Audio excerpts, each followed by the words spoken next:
नमस्कार। कांग्रेस पार्टी 22 जनवरी को क्या करेगी, यह बड़ा सवाल है, यक्ष प्रश्न है। कांग्रेस के सारे नेता इस सवाल से बच रहे हैं। पहले तो यह सवाल था कि कांग्रेस पार्टी 22 जनवरी को अयोध्या में रामलला की प्रतिमा की प्राण प्रतिष्ठा के कार्यक्रम में जाएगी या नहीं जाएगी। कांग्रेस ने लिखित जवाब दिया, उसने लिख करके एक जवाब जारी किया कि वो नहीं जाएगी। वो इसका जो श्री राम जन्मभूमि तीर्थ क्षेत्र ट्रस्ट की तरफ से जो न्योता मिला था उसको ससम्मान अस्वीकार कर रही है। कांग्रेस ने न्योता अस्वीकार कर दिया था, उसके बाद और कई पार्टियों को न्योता मिला, उन्होंने अस्वीकार किया अलग अलग तरीके से। सबकी भाषा अलग अलग थी। जैसे समाजवादी पार्टी के अखिलेश यादव ने लिखा कि वो प्राण प्रतिष्ठा के बाद सपरिवार जरूर आएंगे दर्शन करने, लेकिन वो 22 जनवरी को नहीं जा पाएंगे। तो कई नेता, लगभग तमाम विपक्षी पार्टियों ने अलग अलग तरीके से न्योता स्वीकार कर दिया है। तो उसके बाद अब दूसरा सवाल यह है कि 22 जनवरी को ये तमाम नेता क्या करेंगे, और इन तमाम नेताओं को छोड़ दें तो कांग्रेस पार्टी के नेता क्या करेंगे 22 जनवरी को। ये सवाल इसलिए अहम है क्योंकि 22 जनवरी को सारी दुनिया की नजर अयोध्या के ऊपर होगी, जहां रामलला की प्रतिमा की प्राण प्रतिष्ठा होनी है। उसके बाद एक छोटा सा कार्यक्रम भी होगा जहां प्रधानमंत्री नरेंद्र मोदी भाषण करेंगे। हो सकता है कि आरएसएस के प्रमुख मोहन भागवत भी भाषण करें। तो उस दिन ये जरूर खोजा जाएगा, पूछा जाएगा कि कांग्रेस पार्टी क्या कर रही है 22 जनवरी को, जिसको एक ऐतिहासिक दिन बताया जा रहा है। और इसलिए कुछ पार्टियों ने तो जरूर अपनी योजना बनाई है जिसमें उद्धव ठाकरे का नाम लिया जा सकता है। उन्होंने तय किया है कि वो नासिक जाएंगे, कालाराम मंदिर में जाकर के पूजा करेंगे अपनी पार्टी के नेताओं के साथ। ये वो मंदिर है जहां अपने वनवास के समय उसी जगह पर कहा जाता है कि भगवान राम रुके थे। और जब जैसे ही पता चला कि मैं उद्धव ठाकरे उस दिन वहां जाने वाले हैं, पहले ही प्रधानमंत्री चले गए। जिस दिन प्रधानमंत्री नरेंद्र मोदी मुंबई में देश के सबसे बड़े समुद्री पुल का उद्घाटन करने गए थे, उस दिन वो पहले नासिक चले गए थे, कालाराम मंदिर में जाकर के उन्होंने पूजा अर्चना की थी। इसके बावजूद 22 जनवरी को उद्धव ठाकरे का वहां होना एक बहुत स्ट्रांग मैसेज देने वाला है। उद्धव ठाकरे ने यह भी कहा था, उन्होंने न्योता दिया था राष्ट्रपति को, द्रौपदी मुर्मू को, कि वो आए उस दिन और आकर के वहां नासिक में पूजा अर्चना करें। अगर उनकी तरफ से ये मैसेज दिया गया था कि अगर राष्ट्रपति से उद्घाटन नहीं कराया जाता है, अयोध्या में प्रतिमा की प्राण प्रतिष्ठा नहीं कराई जाती है, तो राष्ट्रपति को नासिक आना चाहिए है पूजा करने। तो एक तरह का एक मैसेज वो अपना दे रहे थे, राजनीतिक मैसेज। कांग्रेस पार्टी ऐसा कोई राजनीतिक मैसेज भी कहीं नहीं दे रही। अभी ये पता नहीं चल रहा है कि कांग्रेस पार्टी 22 जनवरी को क्या करेगी। राहुल गांधी की यात्रा शुरू हो गई है, वो अपनी मणिपुर से भारत जोड़ो न्याय यात्रा उन्होंने शुरू कर दी है और 22 जनवरी को वो पूर्वोत्तर में ही रहेंगे। असम को मिलाकर के जो 8 राज्य हैं वहां उनकी यात्रा 26 दिन रहने वाली है, तो वो 22 जनवरी को उधर ही रहेंगे। ये अभी पता नहीं है कि रास्ते में वहां कहीं किसी मंदिर में जाएंगे या नहीं जाएंगे। प्रियंका गांधी वाड्रा क्या करेंगी, सोनिया गांधी क्या करेंगी, मल्लिकार्जुन खड़गे क्या करेंगे, ये इस बारे में कांग्रेस की तरफ से कुछ नहीं बताया गया है। लेकिन अगर कांग्रेस कोई एक कार्यक्रम नहीं बनाती है, अगर उस दिन के लिए कोई एक इस तरह का, जिस तरह से उद्धव ठाकरे ने किया है या जिस तरह से बीजेपी और आरएसएस की तरफ से अयोध्या में किया जा रहा है, उसके बरक्स वैसा कोई कार्यक्रम नहीं बनाती है, तो वो एक मौका गंवाएगी। एक मौका तो कांग्रेस ने गंवा दिया है अयोध्या नहीं जाकर के, दूसरा मौका भी गंवाएगी। अभी भी उसके पास एक मौका था कि वो उद्धव ठाकरे की तरह की कोई योजना बना सकती थी। वो कांग्रेस के नेता किसी दूसरे मंदिर में जा सकते थे पूजा अर्चना के लिए, जिस तरह से कांग्रेस की प्रदेश कमेटी उत्तर प्रदेश के नेता आज उसके पहले राम मंदिर के उद्घाटन से पहले वहां गए और उन्होंने जाकर के पूजा अर्चना की मकर संक्रांति के दिन, उसके अगले दिन 15 तारीख को। उस तरह से कांग्रेस के नेता भी कोई कार्यक्रम कर सकते थे कि 22 जनवरी को सामूहिक रूप से कहीं पूजा करेंगे। कांग्रेस की प्रदेश कमेटियां अपनी योजना बना सकती थी, जिस तरह से कर्नाटक में डीके शिव कुमार ने कहा हुआ है कि प्रदेश के तमाम मंदिरों में विशेष पूजा अर्चना की जाए।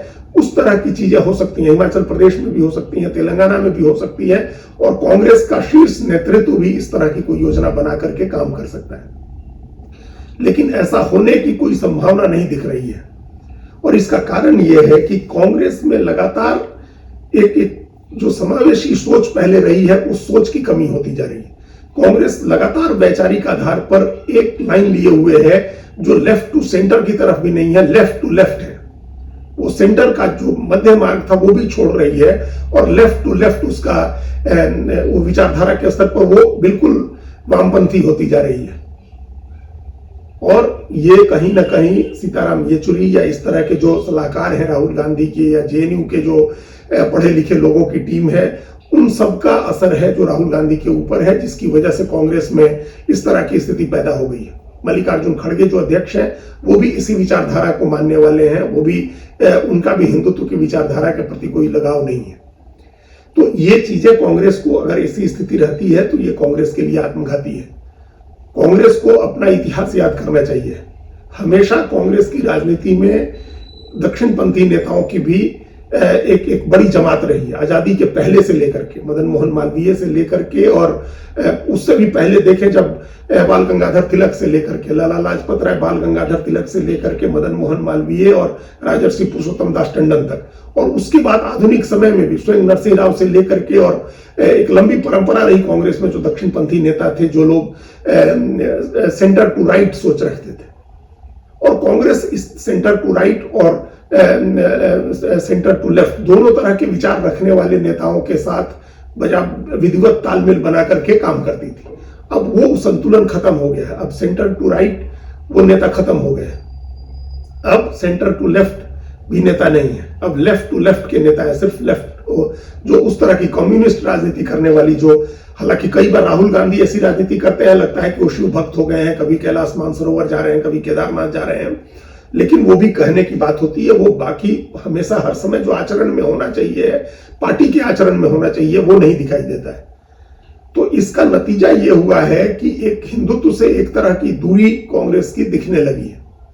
वैसे धर्मनिरपेक्षता की व्याख्या दोनों तरह से हो सकती है। सभी धर्मों से समान दूरी के रूप में भी हो सकती है, या सभी धर्मों के प्रति समान लगाव की तरह भी हो सकता है। अगर राहुल गांधी पूजा पाठ करने वाले व्यक्ति के तौर पर अपने को पेश करना चाहते हैं, जैसा उन्होंने कई बार किया है, या प्रियंका गांधी वाड्रा उस तरह से पेश करना चाहती हैं, तो उनको इस मौके पर निश्चित रूप से कुछ न कुछ ऐसा करना चाहिए है जिससे बहुसंख्यक हिंदू समाज के बीच एक सकारात्मक मैसेज जाए।